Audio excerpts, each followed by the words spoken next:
Run it up, then run it back. Run it up, then run it back. Run it up, run it back. Run it up, then run it back. Whoa, did you guys see that? Look at that new animation. What was that? That was fun. I like that. New Our open, show's getting new real us. fancy, Michelle. I know, it's getting real fancy with the playoffs right there. Yes, this is Run It Back here on FanDuel TV. I've got my merch on today, but we're coming at you from our respective homes. So I shall introduce you to Stadium Insider Shams Charania, of course, Chandler P. Lou Will making his way back to the West Coast. We should see him tomorrow. But before we get to the basketball, of which we had so much, Chandler, would you like to share the big news with everyone? Yeah, I would rather you say it. Since last time I finished 39th, Michelle, I'd like you to tell the people what happened this week. Well, with a much less competitive field, Chandler was able to go out there in Las Vegas. No, just kidding. You and Blake Griffin, the newly officially retired Blake Griffin, crushed some golf this weekend. And I'm sorry, won the entire tournament. That's true. And you know what? Yeah. This was a little bit different. I will say the format, it was a scramble. So you didn't have to play every shot of your own shot, and this was a little less serious. You weren't paired with like a pro, like the one tournament in Orlando, but it was such a blast. Justin Timberlake is the man. He's the GOAT. Wynn Hotel hooked up everything. 8 a.m. golf. It was such a fun event. It is literally the best weekend of the year. So shout out to all those guys. I will be back next year to defend my crown. I feel like, is it like the Masters? Like you get to always go back now that you won? Well, I think I always go back, Michelle, because I'm very likable and I just get the invite, whether I win or lose. But yes, for sure. The problem is I played with Travis the year before and lost in the finals to JT and Fallon. So now if Travis comes back, this ship has sailed, Travis. I got Blake now.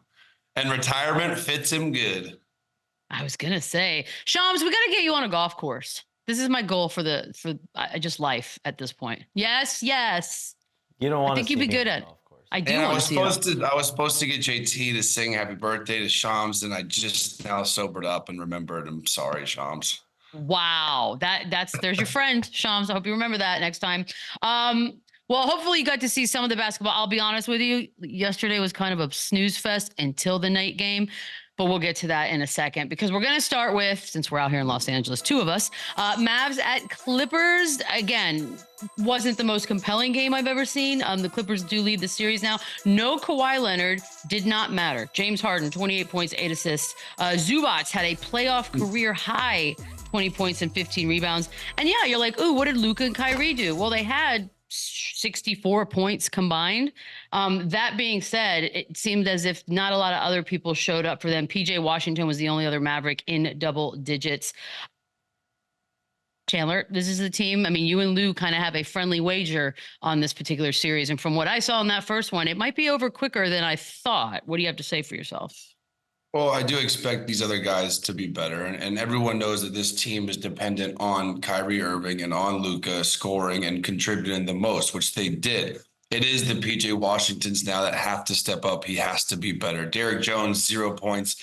That's going to hurt. Tim Hardaway Jr., I know he wasn't playing a lot towards the end of the year, but when I look at this team and how it's made up, especially their offense, he's their third best player. He's kind of that X factor that can go off and have 25, 30 points. And he's playing 15 minutes, having 6 points a game. That's an issue for this team. So when you look at how this game played out, it was ugly. They scored 8 points in the second quarter with 2 field goals. You can't win against anybody having that inefficient, that bad of a quarter. So I expect them to be better. PJ Washington's saying he's got to step up. He's got to be better. I think the rotations in a playoff series, you're going to continue to see them change around, flip around. But you know what you're going to get from Luka and Kyrie. Those other guys have to be better, especially the way that the Clippers are going to guard them. Yeah. So what's the deal? He had Hardaway had his tonsils removed. Like, that's a weird one to have to do right now. Must have been something going on there. That's got to, you would think that'd be something that he could hold off on, but obviously he was very sick and it was bothering him. Yeah. But to have that right now at this point of the season, it was strange. But he to me is an X factor. And looking at this team in general, I thought Jaden Hardy would be great, and I thought Green would have a great year. Those guys kind of had very mediocre years, were in and out of the lineup, were inconsistent. Those are the guys now when the playoffs are on, when it's in the half court set, they're going to have to be contributors. Tim Hardaway Jr. is going to have to be better. PJ Washington, those guys are going to have to step up because you know what you're going to get with those other two. But like it's one game, it's a long series. I expect them to make a lot of adjustments and come back a lot more competitive. But the Clippers played good. The Clippers played very, very good.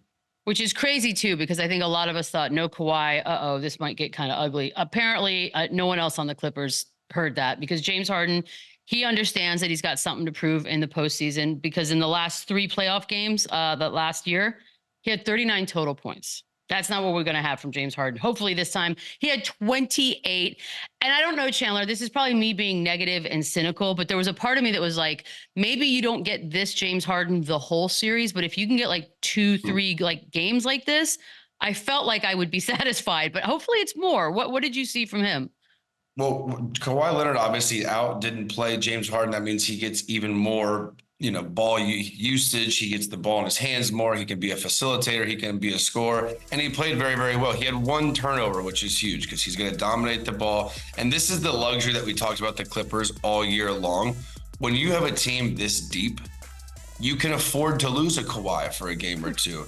Maybe not a full series, maybe not a full season, but you can have Westbrook and Terrence Mann each score 13 and make up that 26 points from Kawhi Leonard. You have such a deep, versatile team where this helps. If the Nuggets or the Celtics, they lost a Tatum or a Jokic, oh man, they're cooked. They are absolutely cooked. The Clippers aren't because they have a vet Hall of Fame player like James Harden that can turn it on. It can be great. And he's been judged his whole career on how he plays in the postseason, not having a championship. And now this year he's got a really good chance to make a run, to carry the load in this first round or however long Kawhi's out. And he's got to do exactly what he did. And he was special. This was a big game. And star players like him are judged off how they play right now. And this is a great start for this playoff for him.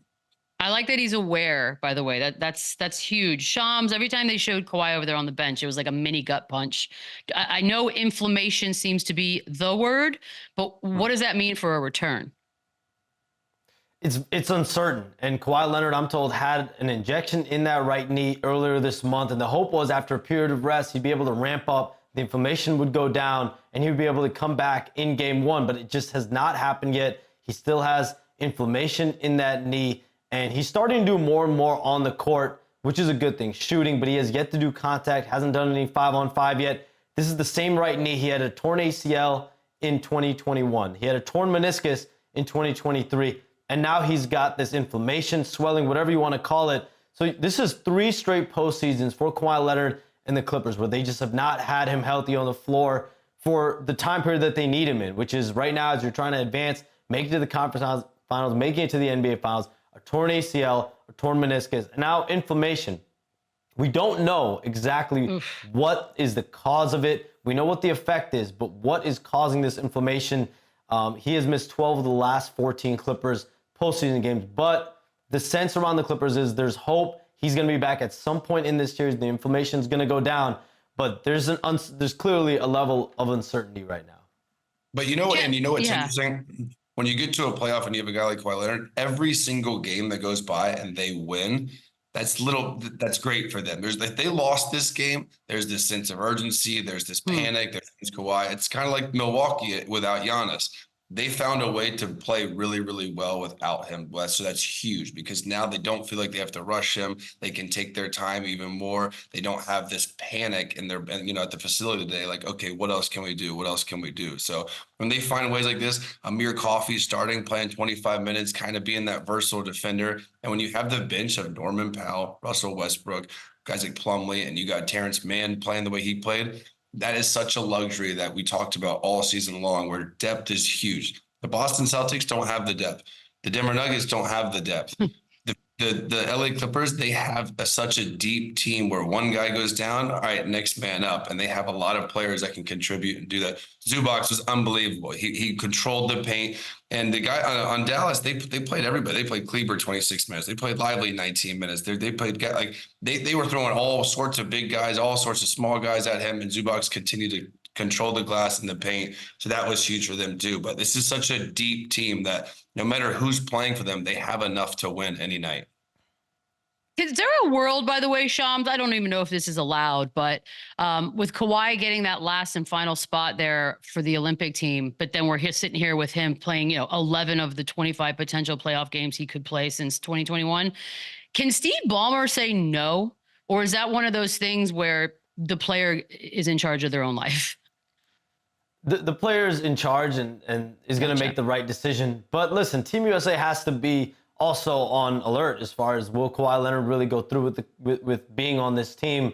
The injury aspect is a concern. If he does not play this postseason, of course, it's something you have to look at if you're Kawhi Leonard. Joel Embiid, he comes back before the playoffs, and he is a go for the Olympics, barring any changes. But, I mean, there's always going to be names as far as backup options. Paolo Banchero, Jalen Brunson, Paul George, if Kawhi Leonard can't make it. But, yes, Kawhi Leonard is on that 12-man team for now. We'll see. As long as he's healthy, obviously Team USA is expecting him to be there.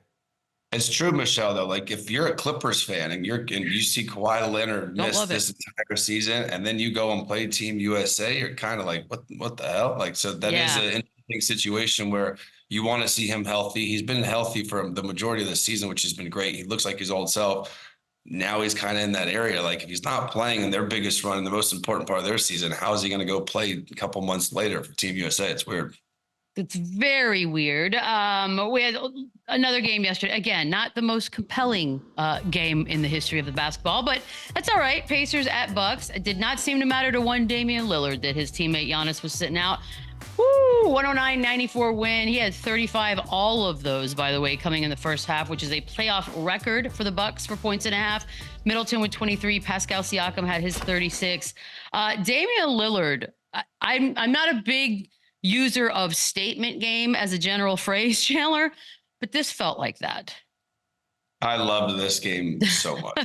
I love everything. Oh, the Pacers have their number. Oh, they did this to them in the in-season tournament. The whole Haliburton.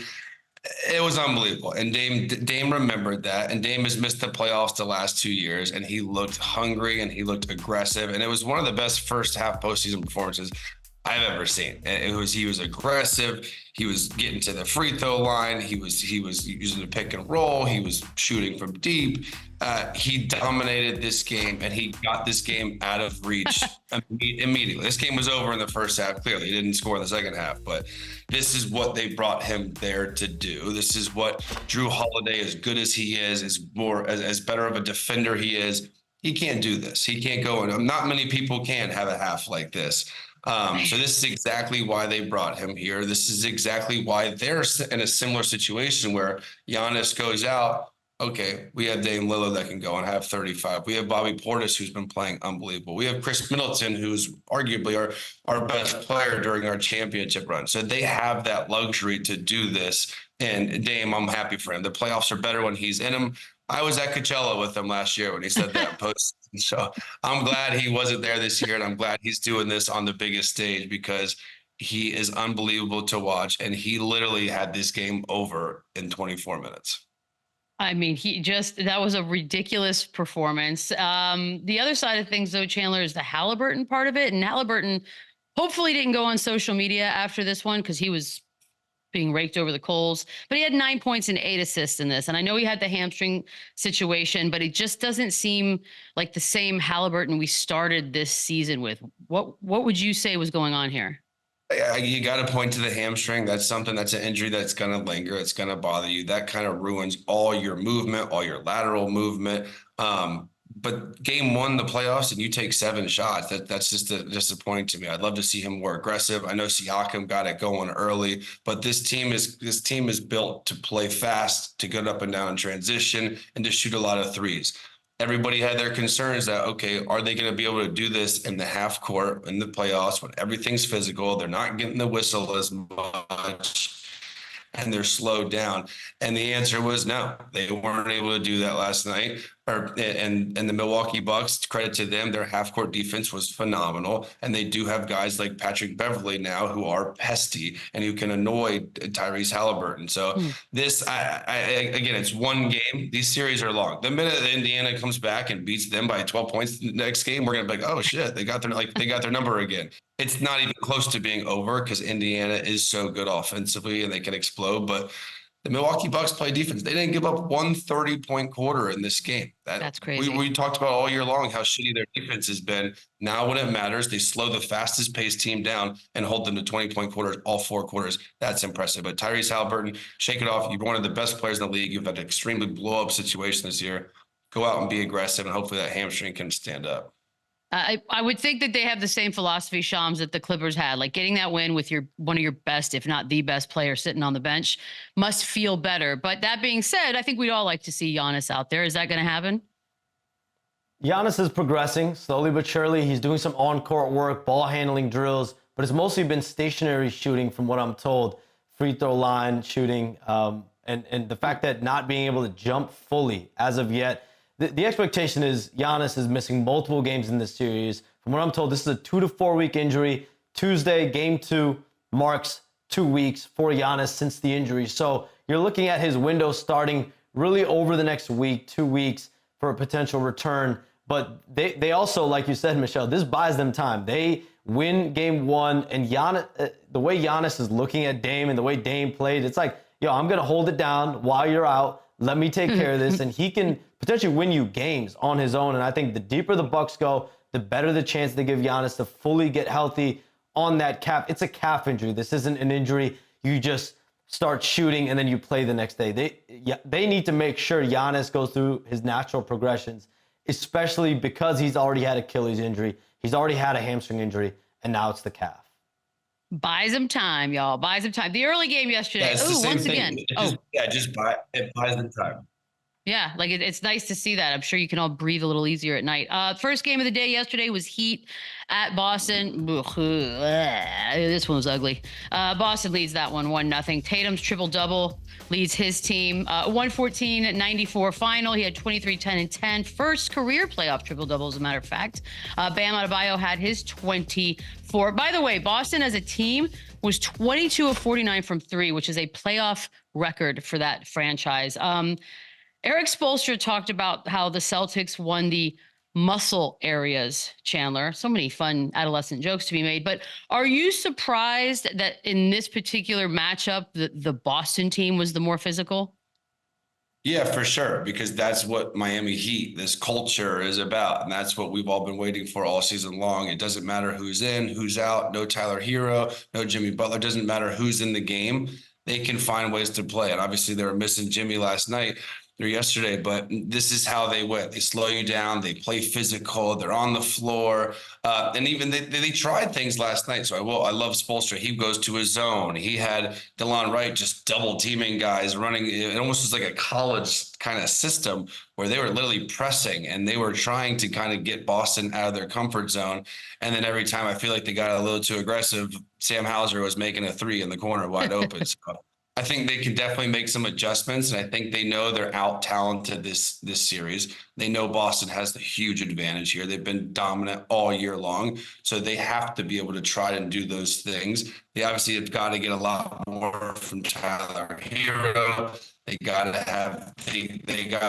have Jimmy Butler somehow. And maybe Shams knows something if he can get back in the series, but Terry Rozier, Jimmy Butler is a sweep to me without them being close to healthy. Yeah, this was, again, 3 games that we've talked about, 3 major stars out. We'll get to that, obviously. But there was a moment in this one, I think Miami Heat fans have been fighting since this happened on those Twitter streets because of a moment with Jason Tatum. The Heat had a hard foul on him, and then it became, oh, you guys are trying to hurt our star player. Do you see any malicious intent here, Chandler? I don't. I really don't. I saw Scalabrine saying how this is dirty and it was planned and it looked like, right after Spoelstra called a timeout. This looks like kind of Caleb Martin was trying to time as if he was going to do a tip dunk or trying to hit the offensive glass hard and kind of put on the brakes the last minute. I don't see anything malicious here. I don't think Spoelstra's that kind of coach. I don't know Caleb Martin, but this to me looked like an accident. Obviously, it looked a little ugly. You hate to see anybody, especially Jason Tatum, go down that hard at the end of the game too when it's over. But Oh yeah. the idea of this being like a hit and like trying to take him out, I don't see that at all. I think this was just his momentum and he couldn't stop in time and it ended badly for Tatum, but I'm glad he's okay. But nah, to me, sure, use it as motivation, use it, tell your team, fire them up that they're playing dirty and we need to play more physical next game. But no, I didn't see anything here. It was loud. That's what I remember from that moment. His heading the floor was loud. Shams, this is another one, another giant superstar. Unfortunately for him, his team was not able to get a win in his absence. Do we see Jimmy Butler at all in this series potentially? Michelle, it's crazy to me that Jimmy Butler played 3 quarters with what I'm hearing now was a severe MCL sprain. He is not going to be back in this series. This is a rehab that's going to go at least 1 month. Could be 2 months of rehab. This is something that Jimmy Butler is going to have to work on. It's seriously remarkable to me that he played 3 quarters on this injury. They identified it essentially in the 12 hours after the game. They knew what he had suffered. Thankfully for him, it wasn't the ACL. It wasn't a meniscus. But even if the Heat were to advance in this first round somehow, it's still very, his postseason availability very much up in the air. But I think... Again, I'm still stunned. The more I hear about it, the more I think about it, that he played through that, and now he is, beginning rehab. His pain threshold must be insane. I said before, I don't think there's going to be a sweep. I think we found a sweep here. I don't love it. This is going to be a real issue for them. It just didn't. When you're watching this game, you're like, where's it going to come from if they do pull out a W in this series? And it didn't feel like there was a spot. Hey, but you never know, Chandler. You never know. We did get one great game yesterday, and it was the last game of the day in Oklahoma City. Those pesky Pelicans making things interesting. SGA leading his team to a 94-92 win. He had 28, including the winning bucket, basically with 30 seconds left. CJ McCollum missed a 3 in the closing seconds that might have done it. This was tough. That was it right there. You saw it. We can take another look at it. And of course, there's no Zion. Again, four of the 4 games yesterday missing giant stars. But let's take another look at the final play here because CJ McCollum had a moment. I want to ask you, is it good defense or bad offense, Chandler? Well, it's great defense. And first of all, how deep are the Oklahoma City Thunder that Cason Wallace? Cason Wallace is in here making a huge defensive play there. And CJ is so shifty and he's so crafty. He's still got kind of a good little step through look. If this ball goes in right now, we're talking about how panicked the Oklahoma City Thunder are because they just lost on a buzzer beater, at their first young playoff stint here. But this was great defense. It was kind of a scramble play. I'm sure New Orleans is hoping that they got something quicker at the basket for a chance for an offensive rebound. I don't know why they didn't go a little earlier. When you do, they didn't even give themselves a chance to get an offensive rebound, a tip in, a kick out. I think they should have went at like 6, 7, 8 seconds. Obviously, it was kind of a broken play at that point, but listen, this was a game, 92-94. It's like a 90s playoff game. I think there were some nerves here for Oklahoma City early. Their crowd really got into it, though, late. And they went to their closer and Shea, and he had ice in his veins down the stretch, a huge and one, and just acted. You watch his face; it was just another play. This guy is absolutely cold-blooded. But the Pelicans have to be confident for the rest of the series. They know they can beat them. They know that they can somehow get game 2 and go back and flip home court. That they control this series. And we talked about before the show. I gotta think if I'm on the Lakers and I'm watching this series, I'm like, damn, like we could be up. We could be playing these kids. We could be up 1-0 instead of, we got Jokic tonight. But this series is going to be competitive. This series is going to go 6 or 7. And New Orleans, without Zion, it doesn't matter. They're tough enough. They're gritty enough that they're going to muck this series up, and it's going to be close. But you got to give the Oklahoma City Thunder credit. As ugly as the game was, as young as they are, they still found a way to win, and they still found a way to get up 1-0 in this series. So at the end of the day, they're up 1-0. It doesn't matter how it happened. And that crowd was legit. I mean, they all bought in. They had their white shirts on. They were doing it. And if you haven't seen an OKC post-game interview, when one player is being interviewed, normally, please watch it. Just stick around for the end of these games if they win a few more, and they should, because it's ridiculous. It's like watching children just sort of giggle by each other, and it's enjoyable. It's the show after the show. We're going to take a quick break. Coming up, we're going to take a look around the league. There were a lot of games. We'll look at all of those from Saturday when we return. They run it back, run it up, run it back, run it up.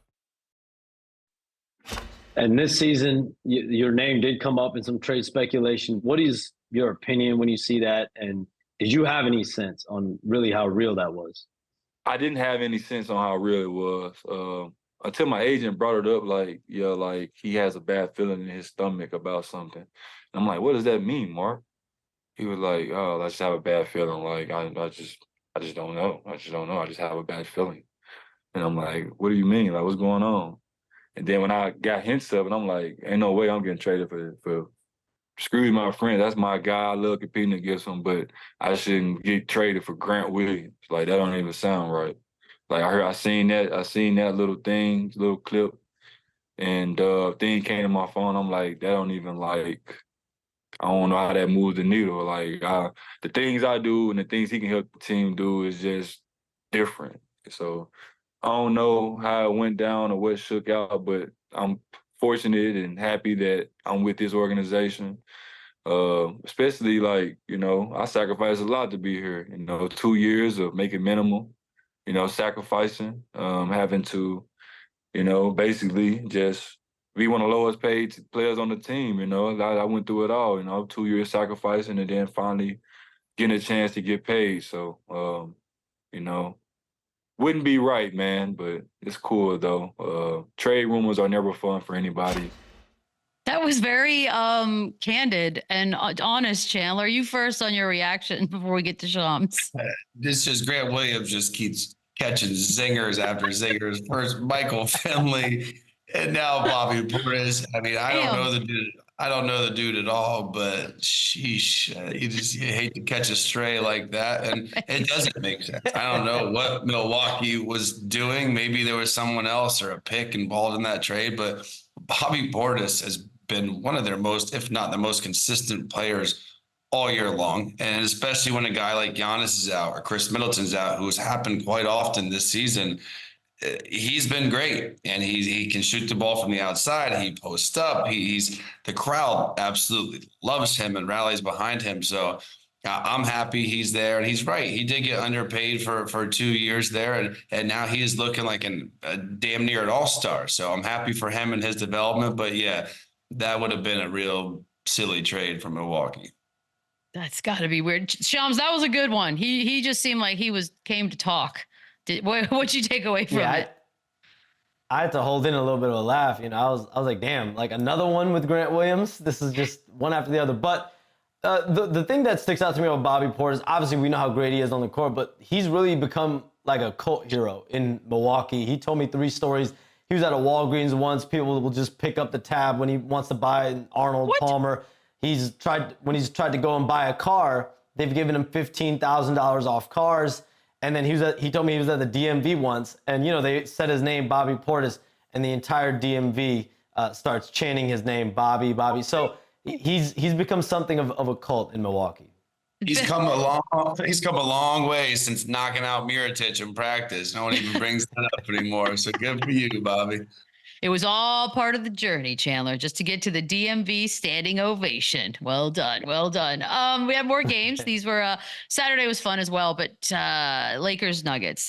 Look, to say it, this was not necessarily a blowout until, the end here, but Jokic with 32, 12, and 7, a 114-103 final on this one. They did outscore the Lakers by 14 in the third, which of course now is their 9th straight win. LeBron, AD combining for 59. But they did lead, by the way, Los Angeles by as many as 12 and into the middle of the third quarter. Darvin Ham said that they, quote, did a lot of good things. Despite the result, the end result, Chandler, was there enough in this game that made you think, all right, the Lakers could make this a series? I think Darvinham's right. I think they, besides this third quarter meltdown, and again, I look back to Denver. I look back to the best home court advantage. I look back to their condition, their cardio really just sets in, and this is when Denver takes off. That is a tough place to play, and when you're an older team like LA, it's gonna weigh on you, and that I think that had a lot to do with it. But yeah, the Los Angeles Lakers, they played very, very well. They did enough to win this game. I don't know if it's enough to win the series, but they looked great. They were moving the ball. Anthony Davis was dominant. LeBron James looked great. This was the way they have to play. Obviously, on the other end, Jokic was too much, and I don't know what you're going to do with him. You're going to send more doubles. Are they going to play a little bit of zone? I don't know the defensive adjustments, but they got to do something differently because they can't just let him pick the defense apart like he did and dominate. But if I'm the Lakers, I'm holding my head high. I'm watching some film. I'm cleaning some things up, and I'm going back, and I think the same thing. I think that they can go and try and steal one in Denver. Then the whole series changes. But again, it is what it is. They're playing the Denver Nuggets. I see a lot of things like, see, look, they should have like tanked and lost. No, they shouldn't. They could have easily just been in Cabo right now if they didn't win the play-in game. So it is what it is. They're playing the Denver Nuggets, and they looked really, really good for that first 24 minutes and even the beginning of the third quarter. So I think they have a lot to build on here. But again, the Denver Nuggets, their starting five was unbelievable. They got not a lot from their bench, but their starting five was enough to kind of get this win, and they'll also make adjustments and be better game too. Yeah, we mentioned the fact that Denver has now beaten Los Angeles 9 straight times. It's hard not to question or ask LeBron when talking to him, do you get that here we go again vibe? He said he doesn't. That's not his mindset. However, Chandler, I have to ask, if you lose 9 straight games to the same team, no matter how mentally strong you are, how does that not start to creep in? It weighs on you. I mean, you lose one, you lose two. You're having, team meetings. You're having film. You're changing everything you've done. So after 9 straight L's, like you're probably thinking, what else is there to change? I mean, what else can we do? Like it's not enough. And so, yeah, I think that lingers in a lot. But again, you have a whole different mindset in the playoffs. This is a whole new season. We're talking about the Los Angeles Lakers with LeBron James and Anthony Davis and people that have been there and done it before. Problem is, so the Denver Nuggets, so have Jokic, so have Murray, and they've done it at a very elite level. So I think there is this, we cannot get over this hump. This team has our number, but I think they just go out there, they play hard, and I think things will start going their way a little bit. But it's hard not to think, man, we just can't beat these dudes. These dudes are unbeatable. Here's the thing too, D'Angelo Russell, man, that's a mystery, an enigma, if you will, because we saw some of these games late in the regular season that were just like, wow. And then you get the fact that he's averaging under 8 points a game on 31% shooting in his last 5 playoff games against this Denver team. He just disappears. Do you just not play him, Chandler, in this series? Or are you trying to let him get out of it himself? No, you have to play him because you need him, and he's getting good looks. He went 1 for 9 from the 3-point line, and he's 6 of 20 from the field. Possessions are so important in the playoffs that you can't have one of your best scorers, shooting that inefficient. You need to have him, how he's been playing more since the trade deadline towards the end of the season, which I think that will happen. He's too good. He's too talented offensively to keep going through these woes. And again, the Lakers need him. You know what you're going to get with LeBron. You know what you're going to get with Anthony Davis. They need him. They need Austin Reeves. They need Rui to not have, to take 4 shots. He can't go 2 for 4. It's got to be a balanced attack. You can't just expect LeBron to do everything. I think Anthony Davis can be even more aggressive. You have to put Jokic in pick and rolls. You have to make him work on the defensive end. Try getting him in foul trouble, maybe. Try and get him in 3 fouls in the first half, 4 fouls in the first half, and change the game up, because that is what you need to do. Because when their team is fully loaded and they're healthy, which they are right now, they have no shot. So they have to muck up the game. They have to get Jokic in foul trouble, or at least exhaust him, making him work. And D'Lo's got to be more efficient. I think he'll figure that out. Christian Wood, Shams, it's almost like, oh, yay. Okay, there could be a return here. What's the latest on him? Wood, Jared Vanderbilt, both have been out for extended periods of time. In February, Wood's been out since All-Star break. He had knee surgery as well about a month ago, but he is planning to return to the lineup on Thursday in Game 3 in LA against Denver. So that's just another active body to throw at Nikola Jokic, have in the front court. He's averaged 7 points, 5 rebounds a game this season. So the hope is Christian Wood is going to be cleared to play on Thursday in Game 3. But I don't know what answer you have if you're the Lakers for Nikola Jokic. I think the last time anyone's been able to contain him was Dwight Howard in 2020 in the bubble. But beyond that, the Lakers obviously hoping Wood could provide a different look for them in the front court. Just all hands on deck on this one. All right, finally getting to it. Philly, New York, the series of just pure fan hatred. New York leads this one 1-0. Deuce McBride, of course, just like we thought, had 21 points off the bench. There was a 111-104 final. Jalen Brunson, Josh Hart with 22 each, but very quiet. And we'll get to Jalen here in a second. Joel with 29, Maxey with 33. But the rebounding was the big story. New York outdid that as well. But this, Shams, if you're watching this one, I don't know if the adrenaline kicked in to Joel Embiid when he did a self alley-oop and then goes down, because it was a collective from everybody. Do we have an update? Why, dude? Why? I think he forgot where he was. Joel Embiid is going to keep going. Okay. He's going to keep going. Obviously, that looked like a difficult turn of his knee. He is wearing a brace though, so that's something to keep in mind. I don't know if his brace got caught. There was blood on his sleeve as well. So I don't know if there was contact with that brace that led to the buckle, but if it was, then thankfully he was wearing that brace, and it did, jar the impact just a little bit off that knee that he had meniscus surgery on a couple months ago. Made it back in the lineup before the end of the regular season. But I mean, even beyond that, I saw Joel Embiid touching his face a lot, touching his eyes a lot during the game. I'm told he had a bloody nose early in the game that they had to calm down. So facially, whether it's the face, whether it's the knee, he seems banged up. He's playing through it. He's a warrior. Tyrese Maxey also just came out that he is sick. He is listed questionable now. We'll see if he's going to be a go tonight. But the Sixers obviously are banged up, and it starts with Joel Embiid. But he's a trooper. He's battling, and we saw that first quarter how dominant he was. Chandler, what did you think when you saw that, when he went down after that move?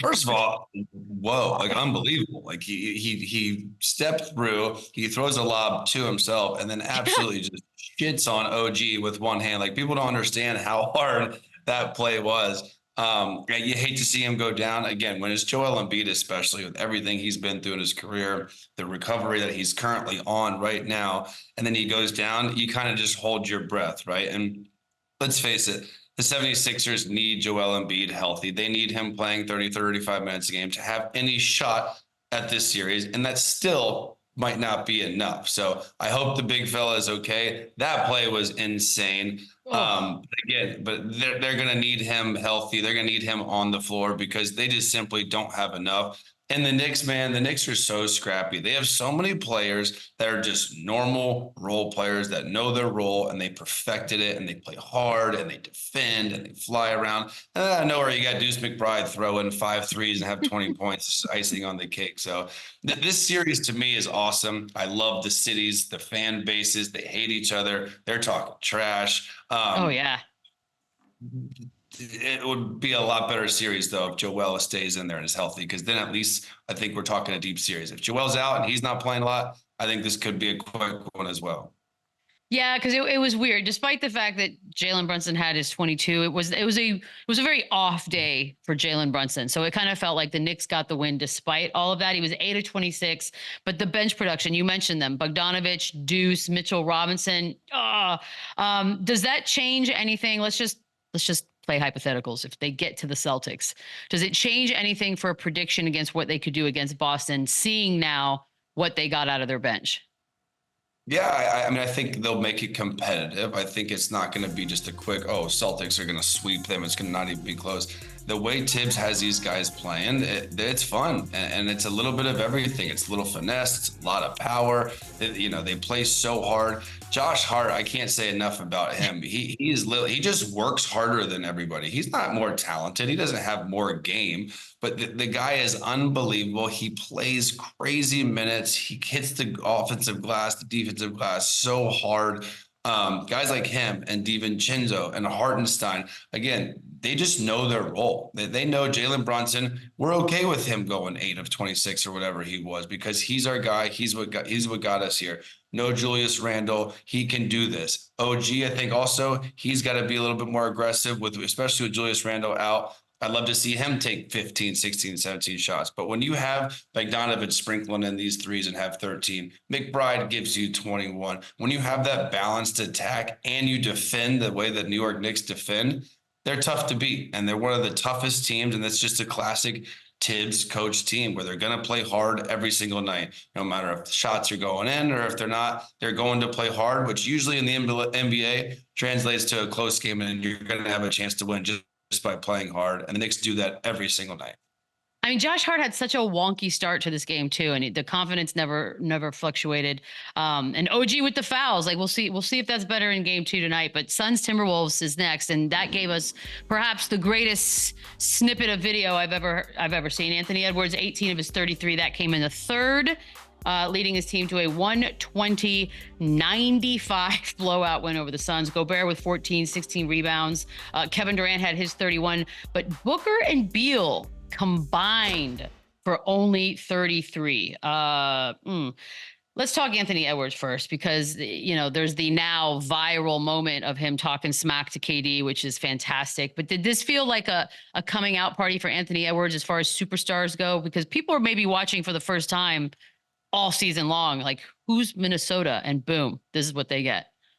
Yeah, this season has kind of been his Yes. coming out party, right? And now he just gets to do it on a big stage against a Hall of Fame player that everybody knows and everybody talks about. And he's been doing this for a long time. So if you haven't heard of Anthony Edwards, you clearly are not watching the NBA. And again, the Minnesota Timberwolves, they're not flashy. We don't talk about them a lot. No one expected them to have the season they had, but it's really because of this dude right here. And it's not just because of, the highlights and the funny shit he says. He puts it on the line on both ends of the floor, which you don't rarely see still with star players. He's so exciting to watch. He's so explosive. The things he does with the way he pivots, shot fakes, and creates space on the offensive end, it really is unbelievable. And Rudy Gobert, people shit on him too, and they hate on him. His defensive presence, he single-handedly, him and Jaden McDaniels, you got to give him credit too.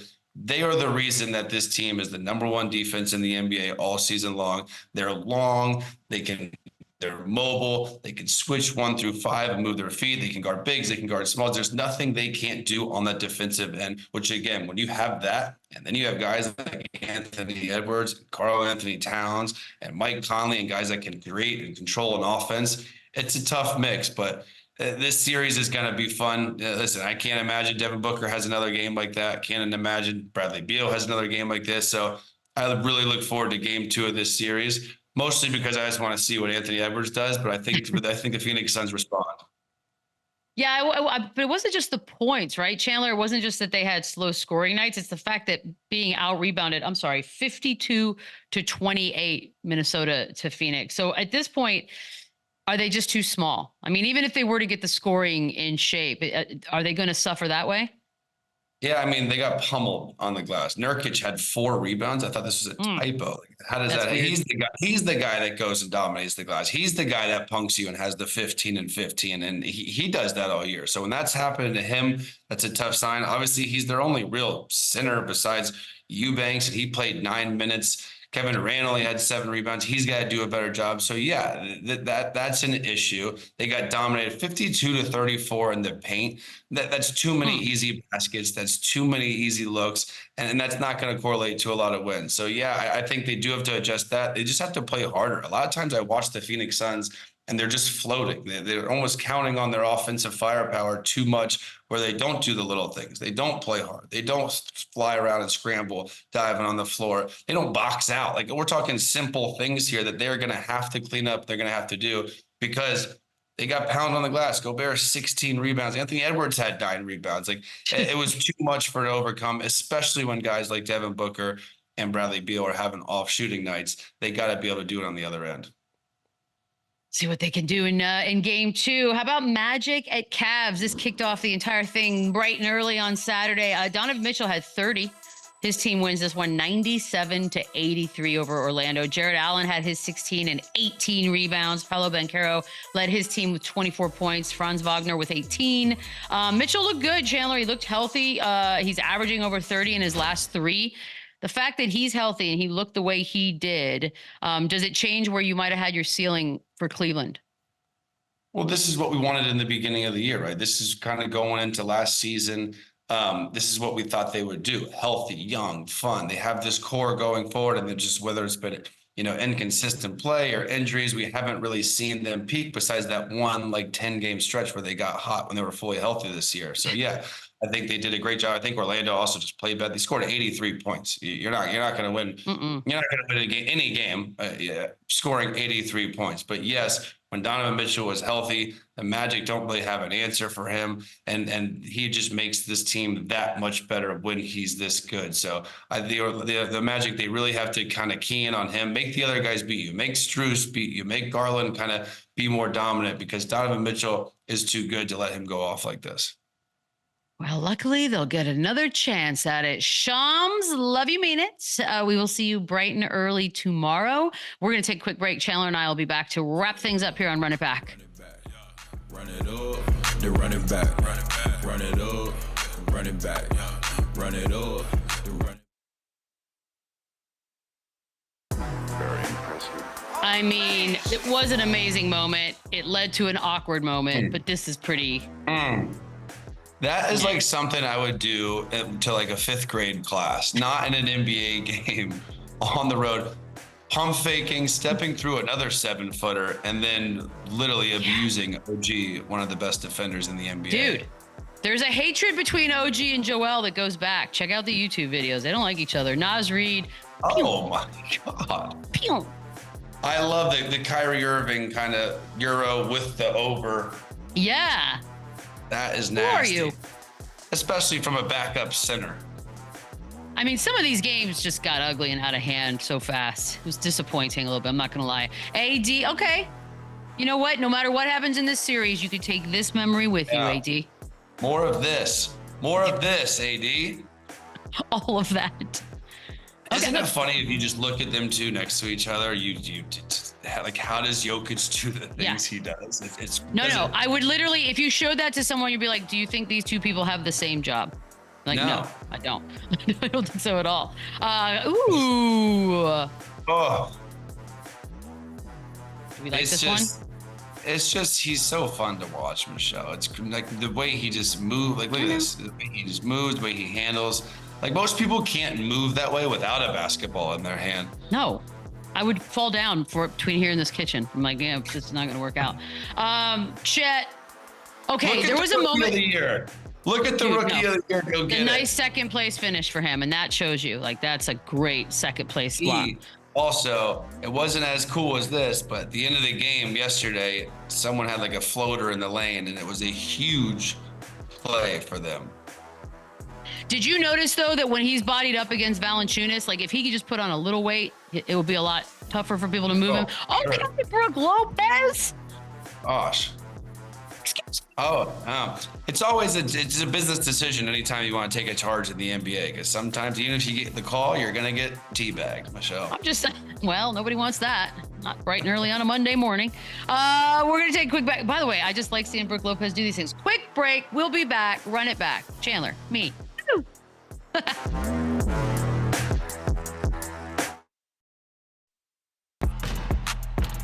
You know, we only have like 30 seconds left, Chandler, so we wanted to see the trophy from your big win. Also, who came in second? Who was like, I mean, look at that.